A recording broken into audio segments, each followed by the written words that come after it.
ఆదికాండము 19వ అధ్యాయము. ఆ సాయంకాలమందు ఆ ఇద్దరు దేవదూతలు సొదొమ చేరునప్పటికి లోతు సొదొమ గవిని యొద్ద కూర్చుండియుండెను. లోతు వారిని చూచి వారిని ఎదుర్కొనుటకు లేచి సాష్టాంగ నమస్కారము చేసి, నా ప్రభువులారా, దయచేసి మీ దాసుని ఇంటికి వచ్చి రాత్రి వెళ్లబుచ్చి కాళ్ళు కడుక్కొనుడి.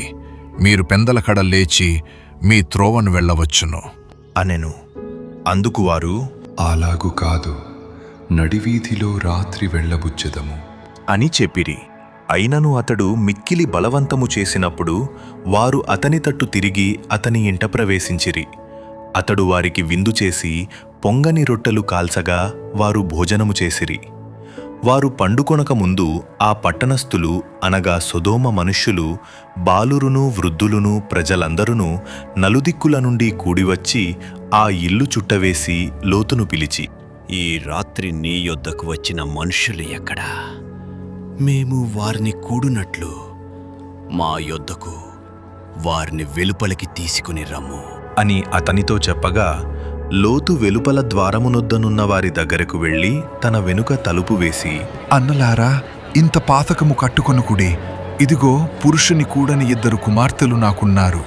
సెలవైతే వారిని మీ యొద్దకు వెలుపలికి తీసుకుని వచ్చెదను. వారిని మీ మనస్సు వచ్చినట్లు చేయుడి. ఈ మనుష్యులు నా ఇంటి నీడకు వచ్చియున్నారు గనుక వారిని మీరేమీ చేయకూడదు అని చెప్పినప్పుడు వారు, నీవు అవతలికి పొమ్ము అనిరి. మరియు వారు, వీడెవడో మనలోనికి పరదేశిగా వచ్చి తీర్పరిగా నుండ చూచుచున్నాడు. కాగా వారికంటే నీకు ఎక్కువ కీడు చేసెదము అని చెప్పి లోతు అను ఆ మనుషుని మీద దొమ్మిగా పడి తలుపు పగులగొట్టుటకు సమీపించిరి. అయితే ఆ మనుష్యులు తమ చేతులు చాపి లోతును ఇంటిలోపలికి తమ యొద్దకు తీసుకొని తలుపు వేసిరి. అప్పుడు వారు పిన్నలు మొదలుకొని పెద్దల వరకు ఆ ఇంటి ద్వారము దగ్గరనున్న వారికి కనుమబ్బు కలుగచేయగా వారు ద్వారము కనుగొనలేక విసికిరి. అప్పుడు ఆ మనుష్యులు లోతుతో, ఇక్కడ నీకు మరి ఎవరున్నారు? నీ అల్లుని, నీ కుమారులను, నీ కుమార్తెలను, ఈ ఊరిలో నీకు కలిగిన వారినందరినీ వెలుపలికి తీసుకొని రమ్ము. మేము ఈ చోటు నాశనము చేయవచ్చితిమి. వారిని కూర్చిన మొర యెహోవా సన్నిధిలో గొప్పదాయను గనుక దాని నాశనము చేయుటకు యెహోవా మమ్మును పంపెను అని చెప్పగా, లోతు బయటికి వెళ్లి తన కుమార్తెలను పెండ్లాడనయ్యున్న తన అల్లులతో మాటలాడి, లెండి, ఈ చోటు విడిచిపెట్టిరండి. యెహోవా ఈ పట్టణమును నాశనము చేయబోచున్నాడు అని చెప్పెను. అయితే అతడు తన అల్లుళ్ళ దృష్టికి ఎగతాళి చేయువాని వలె నుండెను. తెల్లవారినప్పుడు ఆ దూతలు లోతును త్వరపెట్టి, లెమ్ము, ఈ ఊరి దోషశిక్షలో నశించిపోకుండా నీ భార్యను, ఇక్కడనున్న నీ ఇద్దరు కుమార్తెలను తీసుకొని రమ్ము అని చెప్పిరి. అతడు తడవు చేసెను. అప్పుడు అతని మీద యెహోవా కనికరపడుట వలన ఆ మనుష్యులు అతని చేతిని, అతని భార్య చేతిని, అతని ఇద్దరు కుమార్తెల చేతులను పట్టుకొని వెలుపలికి తీసుకొని వచ్చి ఆ ఊరి బయట నుంచిరి. ఆ దూతలు వారిని వెలుపలికి తీసుకొని వచ్చిన తరువాత ఆయన, నీ ప్రాణమును దక్కించుకొనున్నట్లు పారిపొమ్ము. నీ వెనుక చూడకుము. ఈ మైదానములో ఎక్కడను నిలువక నీవు నశించిపోకుండా ఆ పర్వతమునకు పారిపొమ్ము అని చెప్పగా లోతు, ప్రభువా, అలాగు కాదు. ఇదిగో, నీ కటాక్షము నీ దాసుని మీద వచ్చినది. నా ప్రాణము రక్షించుట వలన నీవు నాయడల కనుపరిచిన నీ కృపను ఘనపరచితివి. నేను ఆ పర్వతమునకు తప్పించుకొని పోలేను. ఈ కీడు నాకు సంభవించి చచ్చిపోదునేమో. ఇదిగో, పారిపోవుటకు ఈ ఊరు సమీపములో ఉన్నది. అది చిన్నది, నన్నకరికి తప్పించుకుని పోనిమ్ము. అది చిన్నది గదా, నేను బ్రతుకుదునా అని చెప్పినప్పుడు ఆయన, ఇదిగో, నీవు చెప్పిన ఈ ఊరు నాశనము చెయ్యను. ఈ విషయములో నీ మనవి అంగీకరించితిని. నీవు త్వరపడి అక్కడికి తప్పించుకొని పొమ్ము. నీవక్కడ చేరువరకు నేనేమియూ చేయలేను అనెను. అందుచేత ఆ ఊరికి సోయరు అను పేరు పెట్టబడెను.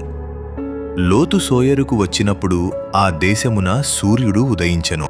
అప్పుడు యెహోవా సొదొమ మీదను గొమొర్రా మీదను యెహోవా యొద్ద నుండి గంధకమును, అగ్నిని ఆకాశము నుండి కురిపించి ఆ పట్టణములను, ఆ మైదానమంతటిని, ఆ పట్టణములలో నివసించిన వారినందరినీ, నేలమొలకలను నాశనము చేసెను. అయితే లోతు భార్య అతని వెనుక నుండి తిరిగి చూచి ఉప్పు స్తంభమాయెను.